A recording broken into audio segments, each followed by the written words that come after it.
कैसे हो बच्चों? आज मैं चैप्टर 3 क्लास 7 संस्कृत का चैप्टर 3 है। ये तीसरा चैप्टर है। चैप्टर का नाम है स्वावलंबनम, यानी स्वावलंबनम का मतलब है आत्मनिर्भरता। इसकी मैं आज हिंदी लेके आई हूँ। वर्ड मीनिंग जो शब्दार्थ है वो आपने देख लिए होंगे। तो अगले हमारे चैप्टर में है, मैं आपको बताऊंगी इसकी हिंदी। तो आइए शुरू करते हैं। जिसने मेरे चैनल को सब्सक्राइब नहीं किया वो सब्सक्राइब कर लें और मेरी वीडियो को ज़्यादा से ज़्यादा शेयर करें। और कुछ भी समझ में नहीं आए तो कमेंट्स में ज़रूर पूछ लेना। और मेरी वीडियो कैसी लगती है आपको ये भी ज़रूर बताना। तो चलिए शुरुआत करते हैं। कृष्ण मूर्ति श्री कंठ कंठ च मित्रे आस्थाम। कृष्ण मूर्ति और श्रीकंठ, च का मतलब होता है और। कृष्ण मूर्ति और श्रीकंठ दोनों मित्र थे। श्रीकंठस्य पिता समृद्ध आसीत्। इनमें से जो श्रीकंठ था उनके पिता क्या थे? एक समृद्ध व्यक्ति थे। समृद्ध थे मतलब धनी व्यक्ति थे। अतः तस्य भवने सर्वविधानि सुख साधनानि आसन। इसलिए क्या है? अतः मतलब इसलिए, तस्य मतलब उसके, इसलिए उनके भवन में सभी प्रकार की सुख सुविधाएं उपलब्ध थी। आसन मतलब थी।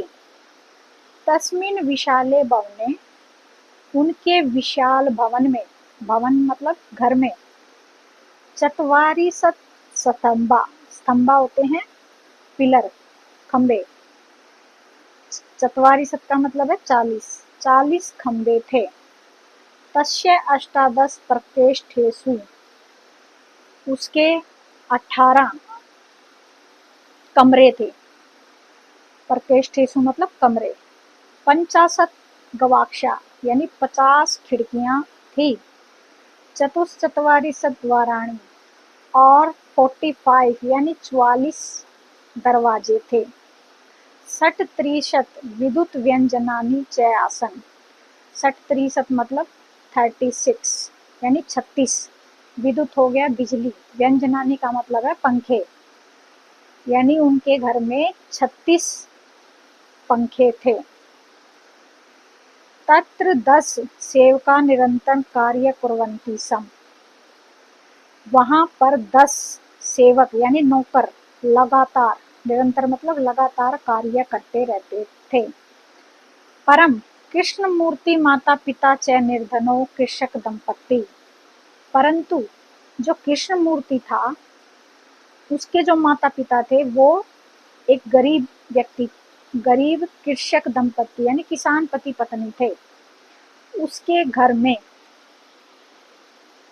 तस्य गृहम् यानी उसके घर में आडंबर विहीन साधारण च आसीत्, यानी इन आडंबर रहित चीजों से उनका घर दूर था। यानी उनके घर में ऐसी कोई चीजें नहीं थी, सिर्फ एक साधारण सा उनका घर था।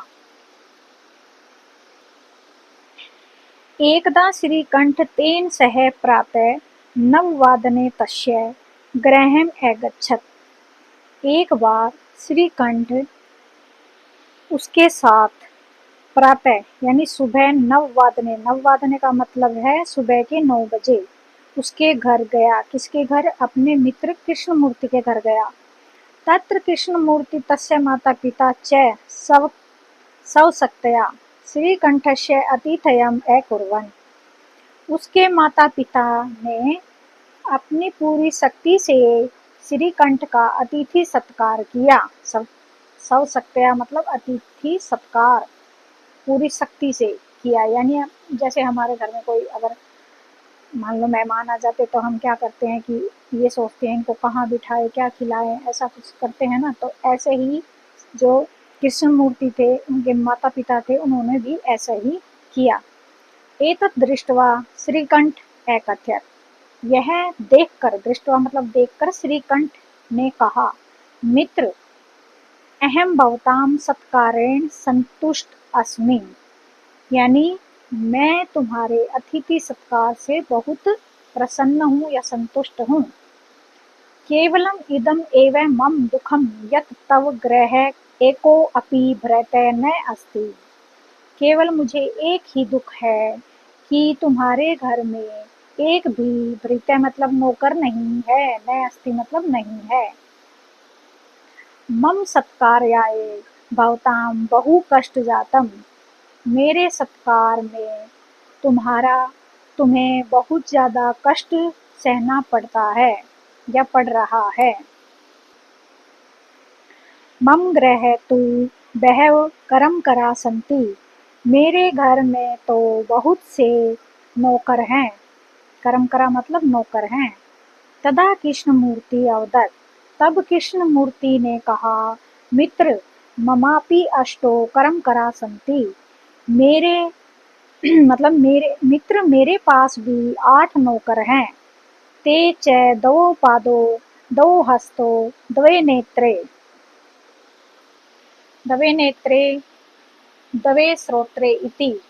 यानी उसने कहा, मित्र मेरे पास तो 8 नौकर हैं, जैसे कि मेरे 2 पैर, पादों मतलब पैर, 2 मेरे हाथ, हस्तों मतलब, द्वे नेत्रे यानी मेरे 2 नेत्र हैं, द्वे श्रोत्रे यानी मेरे 2 कान, श्रोत्रे मतलब सुनना, यानी मेरे 2 कान हैं। एते प्रतिक्षणम मम सहायका।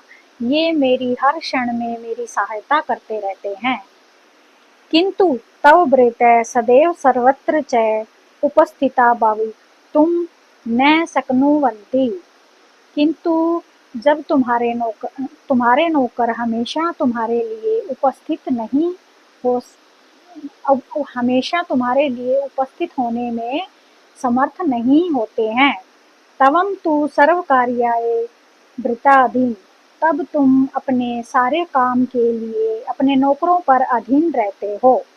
यदा यदा ते अनुपस्थिता। जब जब वे अनुपस्थित होते हैं। तदा तदा तब तब तवम कष्टम अनुभवति। तब तब तुम्हें कष्ट का अनुभव होता है। स्वावलंबने यानी आत्मनिर्भरता। तू सर्वदा सुखमेव न कदापि कष्टम भवति। यानी आत्मनिर्भरता तो सर्वदा मतलब हमेशा सुख ही देती है, न कि कष्ट देती है। श्रीकंठ अवदत्। श्रीकंठ ने कहा, मित्र तव वचनानि। तुम्हारे वचन श्रुत्वा सुनकर मम मनसि महती प्रसन्नता जाता। यानी मेरे मन को बहुत बड़ी प्रसन्नता हुई है। अधुना यानी आज से ही अहम अपि सर्व कार्याणि। मैं अपने सारे कार्य स्वयमेव कर्तुम इच्छामि।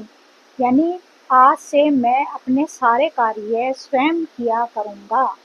भवतु सार्धद्वादशवादनम् इदम्। अच्छा, 12:30 बज चुके हैं। सांप्रतम गृहं चलामि। अब मैं अपने घर जाता हूँ। तो ये थी हमारे चैप्टर 3 की हिंदी। आशा करती हूँ आप बच्चों को समझ में आ गई होगी। तो मैं आगे अगली वीडियो में आपके लिए लेके आऊँगी इसकी एक्सरसाइज। Thank you.